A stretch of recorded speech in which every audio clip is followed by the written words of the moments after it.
ಪ್ರೀತಿಯ ಬಂಧುಗಳೇ, ನಮ್ಮ ಹೋರಾಟ ಬಳಗ ತಾವೆಲ್ಲರೂ ಈ ನಮ್ಮ ಹೋರಾಟ ಬಳಗಕ್ಕೆ ಬಂದು ಈ ಹೋರಾಟದಲ್ಲಿ ಭಾಗವಹಿಸಿರ್ತಕ್ಕಂಥ ಎಲ್ಲ ನನ್ನ ಆತ್ಮೀಯ ಸ್ನೇಹಿತರಿಗೂ ಮೊದಲೇದಾಗಿ ನಾನು ವಂದಿಸ್ತಾ, ಈ ತಾಲೂಕಿನ ಆಡಳಿತ ವ್ಯವಸ್ಥೆ ಸಂಪೂರ್ಣವಾಗಿ ಕುಸಿತೋಗಿದೆ ಎಂದರೆ ಕಣ್ಣಿದ್ದು ಕುರುಡರಂತೆ ನಟನೆ ಮಾಡ್ತಾ ಇದ್ದಾರೆ, ಕಿವಿಯಿದ್ದು ಕಿವುಡರಂತೆ ನಟನೆ ಮಾಡ್ತಾ ಇದ್ದಾರೆ. ದಯವಿಟ್ಟು ಸ್ವಲ್ಪ ಕೈ ಬಾಯಿದ್ದು ಮೂಕರಂತೆ ನಟನೆ ಮಾಡ್ತಾ ಇದ್ದಾರೆ. ಈ ನಟನೆ ಏನಕ್ಕೋಸ್ಕರ? ಜನಸಾಮಾನ್ಯರ ಬದುಕು ಏಳತೀರದಾಗಿದೆ. ಇವತ್ತು ಜನರು ತಾಲ್ಲೂಕು ಕಚೇರಿಗೆ ವರ್ಷಾನ್ಗಟ್ಲೆ, ನಾನು ಮೊನ್ನೆ ಹೇಳ್ತಿದ್ರು, ವರ್ಷಾನ್ಗಟ್ಲೆ ಹಲ್ದು ಒಂದು ದಾಖಲೆ ತಗೊಂಬಾಗ್ತಿಲ್ಲ, ಒಂದು ಯಾವ್ದಾರ ಒಂದು ರೆಕಾರ್ಡನ್ನು ಸರಿಪಡಿಸ್ಕೊಂಬೋದಕ್ಕೂ ಇವತ್ತು ಜನಗಳ ಕೈಲಿ ಆಗ್ತಾ ಇಲ್ಲ. ಇದಕ್ಕೆ ಕಾರಣ ಏನು? ಆಡಳಿತ ವ್ಯವಸ್ಥೆ ಕುಸಿಯೋದಕ್ಕೆ ಕಾರಣ ಏನು? ಮಾನವೀಯತೆ ಇಲ್ಲ, ಮನುಷ್ಯತ್ವ ಇಲ್ಲವೇ ಇಲ್ಲ ಅಧಿಕಾರಿಗಳಲ್ಲಿ. ತೃಪ್ತಿ ಇಲ್ಲ ಅವ್ರಿಗೆ, ಎಷ್ಟು ಲಂಚ ಕೊಟ್ಟರು ತೃಪ್ತಿ ಇಲ್ಲ. ಅದನ್ನು ನೋಡೋದಕ್ಕೆ ಅಸಹ್ಯ ಆಗುತ್ತಾ ಇದೆ. ಒಳಗಡೆ ಹೋಗ್ರಿ, ಹಂದಿಗೂಡು ಹೆಗ್ಗಣಗಳು ಸೇರ್ಕೊಂಡ್ಬಿಟ್ಟವರೆಲ್ಲ ಒಳಗಡೆ. ಏನು ಮಾಡಬೇಕು? ಇದರ ವಿರುದ್ಧವಾಗಿ ಜನ ಎದ್ದೇಳಬೇಕು, ರೊಚ್ಚಿಗೆ ಹೇಳಬೇಕು. ಇದನ್ನು ಮಾಡಿದ ಹೊರತು ಈ ವ್ಯವಸ್ಥೆ ಬದಲಾವಣೆ ಮಾಡೋದಕ್ಕೆ ಸಾಧ್ಯ ಇಲ್ಲ. ತೃಪ್ತಿನೇ ಇಲ್ಲ ಜನಗಳಲ್ಲಿ. ಎಷ್ಟು ಕೊಟ್ಟರು ಇವತ್ತಿಷ್ಟು ತಗೊಂಡು ಹೋಗ್ತಾರೆ, ನಾಳೆಗೆ ಇದಕ್ಕಿಂತ ಜಾಸ್ತಿ ತಗೊಂಡು ಹೋಗ್ಬೇಕು ಮನೆಗೆ ನಾವು ಲಂಚನ. ಇದಾ ವ್ಯವಸ್ಥೆ? ನಾನು ಅದಕ್ಕೆ ನಮ್ಮ ಸಂತೋಷ್ ಹೆಗ್ಡೆ ಅವರು ಹೇಳ್ತಿದ್ರು, ಮೊದಲದು ಅತೃಪ್ತಿ, ಆಮೇಲೆ ಮಾನವೀಯತೆ, ಇವೆರಡೂ ಮನುಷ್ಯ ಮೈಗೂಡಿಸ್ಕೋಬೇಕು. ಇದಕ್ಕೇನಾಗಿದೆ ಅಂದರೆ ದಿನನಿತ್ಯ ದುರಾಸೆ ಜಾಸ್ತಿ ಆಗ್ತಾ ಇದೆ. ಜಲಗುಣಿಂದ ಜನ ಲಂಚ ತಗೊಳ್ತಾ ಇದ್ದಾರೆ. ಇವತ್ತು ಇಷ್ಟು ಲೂಟ್ ಮಾಡಿದೆ, ನಾಳೆ ಇಷ್ಟು ಲೂಟ್ ಮಾಡಿದೆ, ದಿನನಿತ್ಯ ಲಂಚವನ್ನು ತೆಗೆದುಕೊಂಡು ಹೋಗಬೇಕು, ಇನ್ನೂ ಹೆಚ್ಚು ಲಂಚ ಹೊಡಿಬೇಕು ಅಂತೇಳಿ ಜನಗಳನ್ನ ಅಲಿಸ್ತಾ ಇದ್ದಾರೆ. ತಿಂಗಳಾನ್ಗಟ್ಲೆ, ವರ್ಷಾನ್ಗಟ್ಲೆ. ಕೆಲಸ ಆಗ್ತಿದ್ದಾನೆ ಏನು ಮಾಡ್ತಾನೆ? ಇವತ್ತು ಬಂದು ಲಂಚ ಕೊಡ್ತಾನೆ, ನಾಳೆ ಬರ್ತಾನೆ ನನ್ನ ಕೆಲಸ ಬೇಗ ಆಗಲಿ ಅಂತೇಳಿ ಇನ್ನಷ್ಟು ಜಾಸ್ತಿ ಕೊಡ್ತಾನೆ. ಈ ಥರ ಆಗಿಬಿಟ್ಟು ಜನಗಳನ್ನ ಪರದಾಡಿಸ್ತಕ್ಕಂಥ ಒಂದು ಕೆಲಸ ಆಗಿದೆ. ಸಂಪೂರ್ಣವಾಗಿ ಆಡಳಿತ ವ್ಯವಸ್ಥೆ ಕುಸಿತೋಗಿದೆ. ಇಲ್ಲಿರ್ತಕ್ಕಂಥ ಜನಪ್ರತಿನಿಧಿಗಳು ಇವತ್ತು ಏನು ಮಾಡ್ತಾ ಇದ್ದಾರೆ? ನಟಿಸ್ತಾ ಇದ್ದಾರೆ.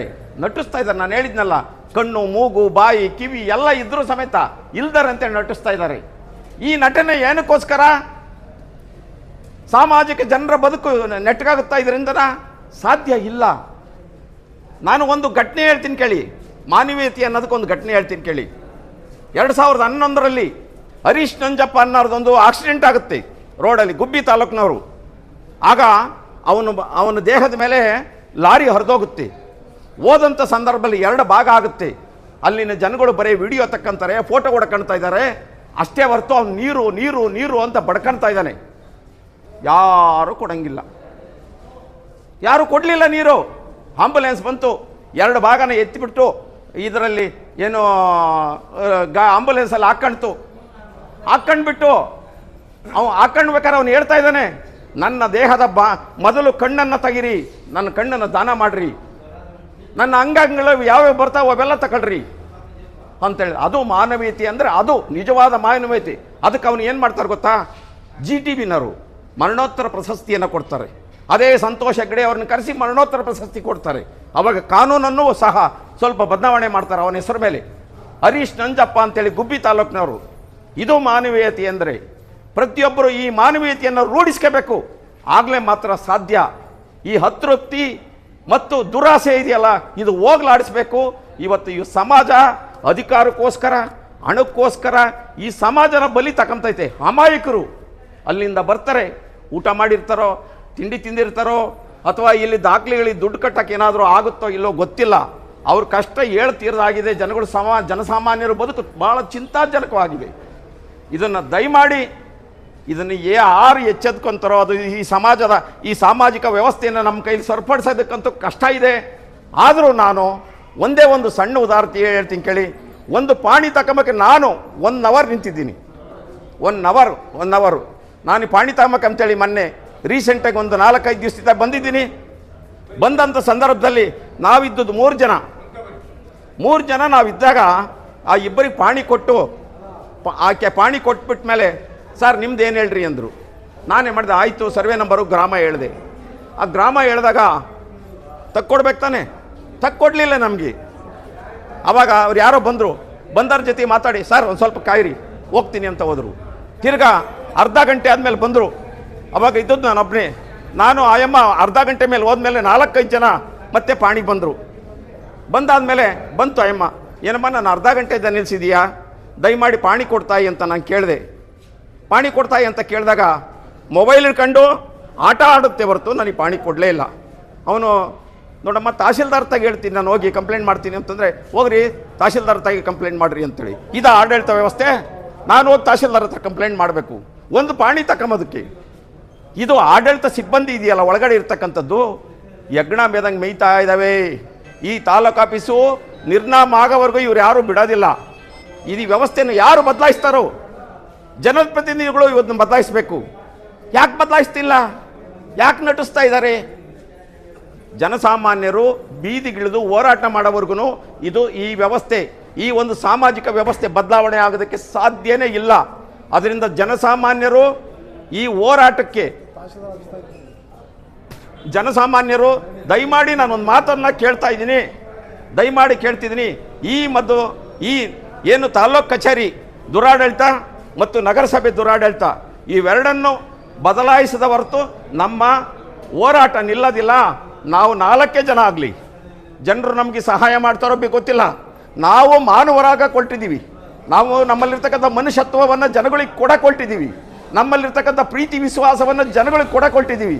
ನಮ್ಮಲ್ಲಿರ್ತಕ್ಕಂಥ ಹೋರಾಟ ಮನೋಭಾವನ ಕಿಚ್ಚನ್ನು ಹತ್ಸೋದಕ್ಕೆ ನಾವು ಹೊರಟಿದ್ದೀವಿ. ಆ ಕಿಚ್ಚನ್ನು ಹತ್ಸಿ ಈ ತಾಲ್ಲೂಕನ್ನು ಸರಿ ಮಾಡಬೇಕು ಅಂತೇಳಿ ನಾವು ಅನಿರ್ದಿಷ್ಟ ಕಾಲ ಮುಷ್ಕರವನ್ನು ಮಾಡ್ತೀವಿ. ಇವತ್ತು ನಾವು ಪ್ರಾರಂಭ ಮಾಡಿದ್ದೀವಿ. ಪ್ರಾರಂಭ ಮಾಡ್ಬೇಕಾದ್ರೆ ಯಾರು ಜನಗಳಿಗೆ ನಾವು ಹೇಳಿಲ್ಲ, ನಾವಾಗಿ ನಾವು ಬಂದು ಕೂತ್ಕೊಂಡು ಈ ಅನಿರ್ದಿಷ್ಟ ಕಾಲದ ಮುಷ್ಕರವನ್ನು ನಾವು ನಡೆಸ್ತಾ ಇದ್ದೀವಿ. ಇದು ನಿರಂತರವಾಗಿ ನಡೀತಾ ಇರಬೇಕು.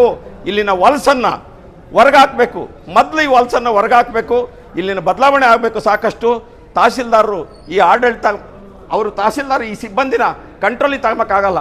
ಯಾಕಂದರೆ ಆಕೆ ಹೇಳಿದ್ಲಲ್ಲ, ತಹಶೀಲ್ದಾರ್ಗೆ ಹೋಗಿ ಕಂಪ್ಲೇಂಟ್ ಮಾಡಿರಿ ಅಂದಾಗ ಇವ್ರು ಬದ್ಧವಾಗಿ ಇದಾಗುತ್ತಾ ಕೆಲಸ? ನಾನೊಬ್ಬ ಸೀನಿಯರ್ ಸಿಟಿಜನ್ನು, ನನಗೇನೆ ಇವರು 1 ಗಂಟೆ ನಿಲ್ಲಿಸಿದ ಮೇಲೆ ಬಡವರ ಬಗ್ಗೆ ಯೋಚನೆ ಮಾಡ್ತಾರೆ ಇವರು. ಆಗಲ್ಲ, ಖಂಡಿತ ಆಗಲ್ಲ. ಈ ಹೊಲಸನ್ನು ಮೊದಲು ತೆಗಿಬೇಕು. ಈ ಹೊಲಸನ್ನು ತೆಗಿಯೋದಕ್ಕೆ ತಮ್ಮೆಲ್ಲರ ಹೋರಾಟ ಹೆಂಗಿರಬೇಕು ಅಂದರೆ, ನೀವು ಈ ಹೋರಾಟ ನಂದು ಅಲ್ಲ ಅಂತ ಹೋದರೆ ನಿಮ್ಮ ಮಕ್ಕಳು ಮರಿಗಳಿಗೆ ಮುಂದಿನ ಇದಕ್ಕೆ ಪೀಳಿಗೆಗೆ ತೊಂದರೆ ಆಗುತ್ತೆ. ದಯಮಾಡಿ ಹೇಳ್ತಿದ್ದೀನಿ, ನೀವೆಲ್ಲರೂ ಹೋರಾಟದಲ್ಲಿ ಭಾಗವಹಿಸಬೇಕು. ನೀವು ಬೆಂಬಲ ಕೊಟ್ಟರೆ ಈ ವ್ಯವಸ್ಥೆ ಸರಿ ಹೋಗುತ್ತೆ, ರಾಜಕಾರಣಿಗಳು ಸರಿ ಹೋಗ್ತಾರೆ. ಈ ರಾಜಕಾರಣ ಸರಿಯಾಗೋವರೆಗೂ ಈ ವ್ಯವಸ್ಥೆ ಬದಲಾವಣೆ ಆಗೋದಿಲ್ಲ. ದಯವಿಟ್ಟು ನಾನು ಕೈ ಮುಗಿದು ಕೇಳ್ಕೊಳ್ಳೋದು ಇಷ್ಟೇ, ಈ ಒಂದು ಹೋರಾಟದಲ್ಲಿ ತಾವೆಲ್ಲ ಭಾಗವಹಿಸಿ ಈ ಹೊಲಸನ್ನು ತೆಗಿಬೇಕು. ಇದೊಂದೇ ಅಲ್ಲ, ನೆಕ್ಸ್ಟ್ ಮುಂದಿನ ದಿನಗಳಲ್ಲಿ ನಗರಸಭೆ ಮುಂದೆ ಕುಂತು ನಾವು ಹೋರಾಟವನ್ನು ಮಾಡಬೇಕು. ಅಲ್ಲಿ ಸುಮಾರು ಅಂದರೆ ಹೇಳ್ಬಾರ್ದು. ಇವತ್ತು ಅಲ್ಲಿ ಇಲ್ಲಿಗಲ್ ಕನ್ಸ್ಟ್ರಕ್ಷನ್ ನಡೀತಾ ಇದ್ದಾವೆ. ಆಮೇಲೆ ಅಲ್ಲಿ ಏನಾಗಿದೆ ಅಂದರೆ ಈ ಸೊತ್ತು ಅಂತ ಮಾಡಿದ್ದಾರೆ.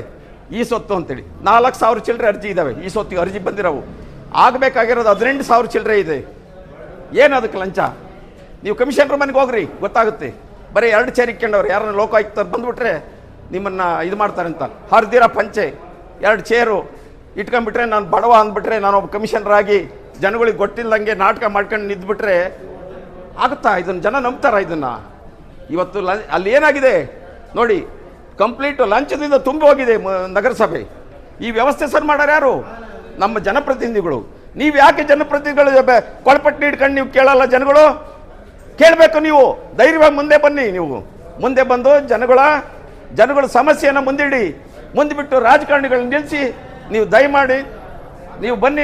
ನಮ್ಗೆ ಈ ಥರ ತೊಂದರೆ ಆಗ್ತಾ ಇದೆ, ಈ ಥರ ಸಮಸ್ಯೆಗಳಿದ್ದಾವೆ, ಈ ಸಮಸ್ಯೆಯನ್ನು ನಮಗೆ ಬಗೆಹರಿಸ್ಕೊಡ್ಬೇಕು ಅಂತೇಳಿ ನೀವು ನಮ್ಮ ತಾಲೂಕಿನ ಜನಪ್ರತಿನಿಧಿಗಳು ಕೇಳಬೇಕು ಅಂತೇಳಿ ತಮ್ಮೆಲ್ಲರೂ ಕೇಳ್ಕೊಳ್ತಾ, ನಮ್ಮ ಬೆಂಬಲಕ್ಕೆ ನಿಮ್ಮ ಆಶೀರ್ವಾದ ಬೇಕು ಅಂತೇಳಿ ನಾನು ಕೈ ಮುಗಿದು ಕೇಳ್ತಾ ನನ್ನ 2 ಮಾತುಗಳೋದಕ್ಕೆ ಅವಕಾಶ ಕೊಟ್ಟಂತ ತಮ್ಮೆಲ್ಲರಿಗೂ ವಂದಿಸ್ತೀನಿ.